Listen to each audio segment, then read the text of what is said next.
नमस्कार, आपनारा देखছেন voice of Bankura. বাঁকুড়ার সব খবর, সঠিক খবর সবার আগে। হারিয়ে গেছে কূটনীতি, গর্জে উঠেছে নিষ্ঠুরতা। আমেরিকার প্রেসিডেন্ট ডোনাল্ড ট্রাম্প এবার ভারতের বুকে সোজা আঘাত করলেন। ভারতের রপ্তানিকৃত পণ্যের উপর বসালেন 50% শুল্ক।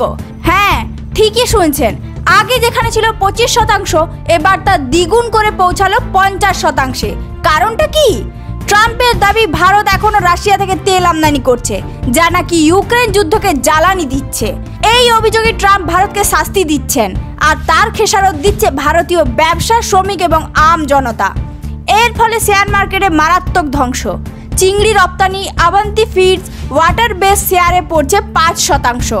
টেক্সটাইল কোম্পানি গোকালডাস কেপিয়ার মিল চাপে টালমাটাল। ভারতের মেক ইন ইন্ডিয়া স্বপ্নে জোর ধাক্কা। আর ইলেকট্রনিক্স, স্বস্তির খবর একটাই, আইফোন 17 সহ অন্যান্য ইলেকট্রনিক্স পণ্য এখনও শুল্কের বাইরে, কারণ অ্যাপেলের অধিকাংশ ফোন এখন ভারতে তৈরি হয়।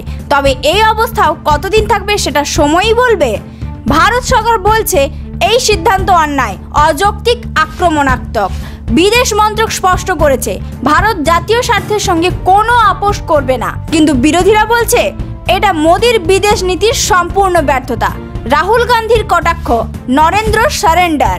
ট্রাম্পের এই সিদ্ধান্ত শুধু ভারতের ব্যবসা নয়, ধাক্কা খাচ্ছে একটি আত্মনির্ভর ভারতের স্বপ্ন। কিন্তু প্রশ্ন একটাই, আমরা কি মাথা নত করব নাকি গর্জে উঠব? এটাই ছিল ভয়েস অফ বাঁকুড়ার স্পেশাল রিপোর্ট। আরও আপডেটের জন্য চোখ রাখুন, কারণ এই লড়াই এখনই থামবে না। আমরা বলবো, আমরা হার মানি না, আত্মসম্মানে আঘাত সহ্য করি না। জয় হিন্দ, জয় ভারত। এই ধরনের গুরুত্বপূর্ণ খবর সবার আগে পেতে আমাদের চ্যানেলটি সাবস্ক্রাইব করুন, আর ভিডিওটি শেয়ার করতে ভুলবেন না। আপনার মতামত কমেন্টে জানান, আর লাইক শেয়ার করে ভয়েস অফ বাঁকুড়ার পাশে থাকুন।